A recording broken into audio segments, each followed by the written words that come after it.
So, you may remember in part one, the first thing that I did from the block, from the lino block, was to take a black proof of the first state of that block.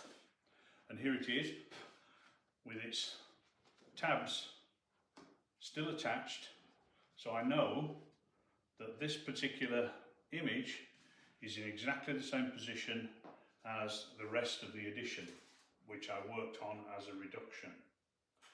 So you see the reason for that now is that because this is a nice clean black print, if you just come over here and have a look, you can see that when the screen is laid over the top of that image, I can see very clearly to either register a photo stencil, or in this case what I'm going to do next is to actually trace with pencil onto the screen and then hand paint the filler. So the next part of the process is similar to when we set up the lino on the etching press there. I've got the tabs already fixed, and remember we printed it this way down, but I'm going to turn the print over obviously so I can print on that surface. I'm going to take another pair of Ternes Burton pins and attach them to the tabs.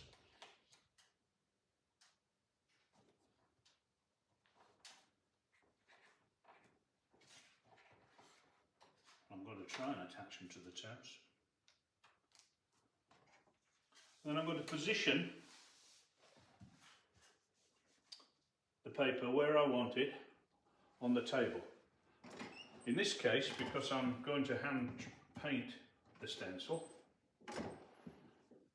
I can just position it in a nice, comfortable, easy to work on position. But of course I could be registering this with an existing stencil, a photo stencil or something on the surface. So I position the paper exactly where I want it. I take my good strong adhesive tape, and in the same way that we did on the etching press, make sure that those pins are very firmly attached.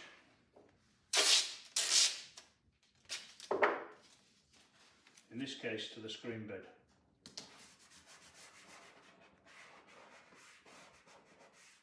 Now I can hear people shouting now, surely you're not going to put metal pins underneath a screen. Well, it was a concern I had when I first started to do this. But two things. One, as I said when we were printing the lino, I make the paper a little longer so that I can tear off the taped on or cut off the taped on tabs. That also helps keep the pin and tab area away from the area on the screen where the squeegee will be running. So you can see that it's well over to one side. As you'll know, if you know anything about screen printing, we have a thing called snap anyway, which means the mesh doesn't touch the paper until it's actually pressed down with the squeegee as it passes over. So as long as those pins, which incidentally are made in quite a smooth way, quite well finished, they're not sharp at all. If they were to come into the open mesh area at all, what I would do is protect them from underneath. I would just attach a little bit of this strong cloth tape underneath, just in case, just to be absolutely sure that the pins would not damage the mesh. So I haven't had any problem at all with that, and in this image case, as I say, they're well over to one side. So we fixed the position of the key drawing that we're going to trace from, or register to, in this case trace from. The screen comes down. I'm just going to take an ordinary HB pencil, and I'm simply going to trace onto the mesh itself, take my time. In this case, what I'm going to print first is the background, everything else will be stopped out with the blocking fluid, except for the background areas. So I need to just carefully trace. Again, don't worry too much, and obviously you don't want to be using a very hard pencil. This is ordinary HB, as I say, and as long as you press reasonably delicately on the mesh, you'll not damage the mesh with the pencil. So I'm going to carefully now work away and trace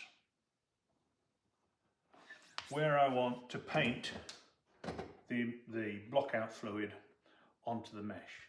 So I've worked away on this, and as you can see, I've traced around the nice black image that I can see clearly through the screen from that first proof.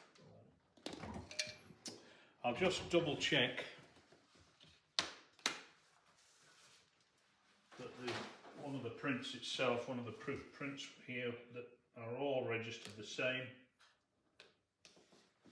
I'll just check that the pins and tabs are doing their job, and we can see that that matches exactly as well.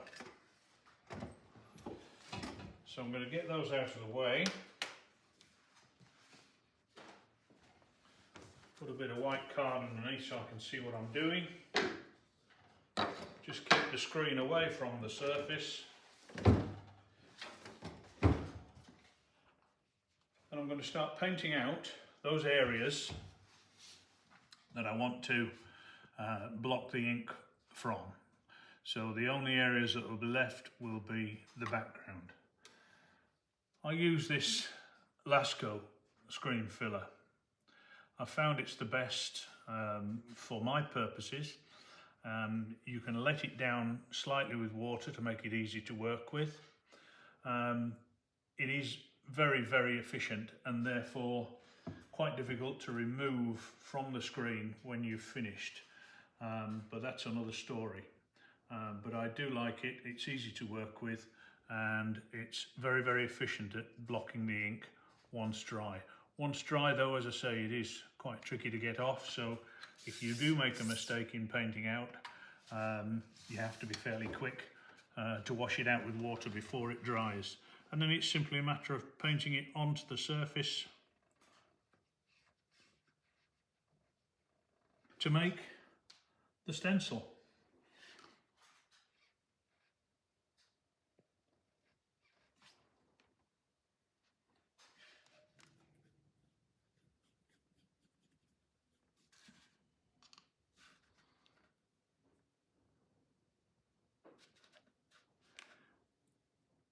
So, I've finished painting out the stencil, as you can see on here, and I've taped the screen in the normal way,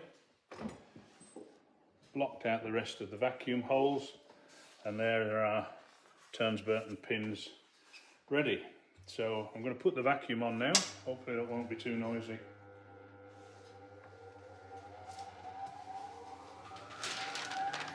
A little bit of scrap paper.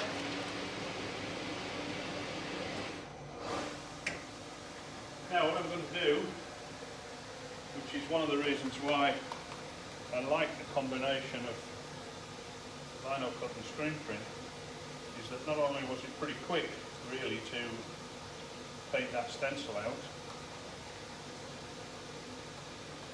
but I can get colour onto the lino very quickly and in a very controlled way.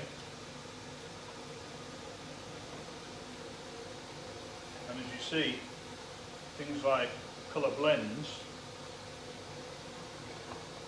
are actually so much easier with screen print.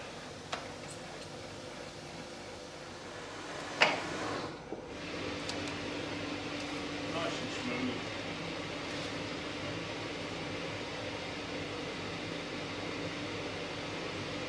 And then we can be confident that the pins and tabs will put that linocut image exactly where we want it every time.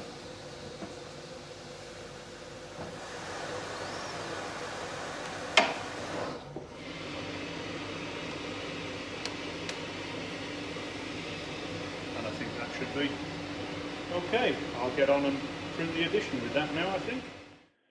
And then I carried on making a series of stencils to lay washes, if you like, of transparent colour over the linocut reduction.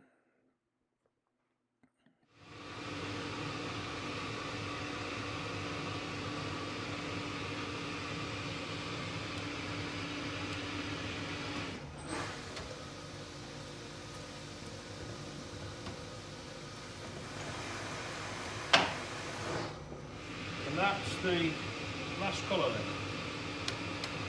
The print is now finished, I think. I've put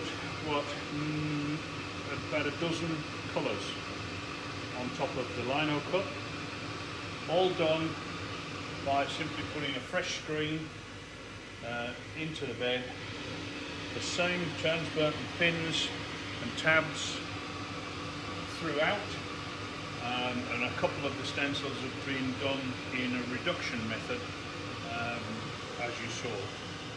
Now the print's finished then, what we've got to do is to remove the tabs that have finished their work. Even with low tack masking tape like this, soft printmaking paper will tend to tear and spoil the look of the back of the print if we simply rip the tabs off. We want to keep the tabs, obviously. What I tend to do, as I said earlier on, is to simply make the print a little longer, and so I can cut off the strip or tear off the strip with the tabs on. But another way around that, if you want to peel the tape off without damaging the paper, is to use a little bit of heat. This is a heat gun, but a hairdryer will do just as well. Doesn't have to be hot. Don't want it too hot anyway, because we don't want to damage the paper and melt the tabs themselves. So we just apply a little bit of heat directly to the back of the tape, and then it will peel from the surface of the paper without tearing.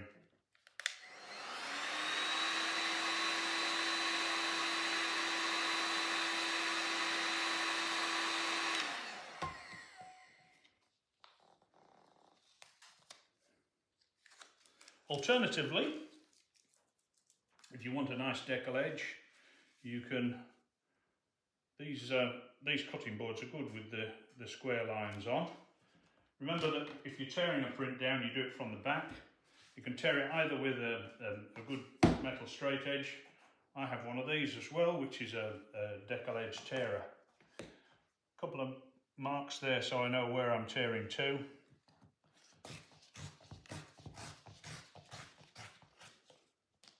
There's the strip gone with its tabs and the finished print ready for signing and titling. So I hope that's all been some use. This print and many others are on my website, and I'll be making some more videos soon, I hope. Thank you.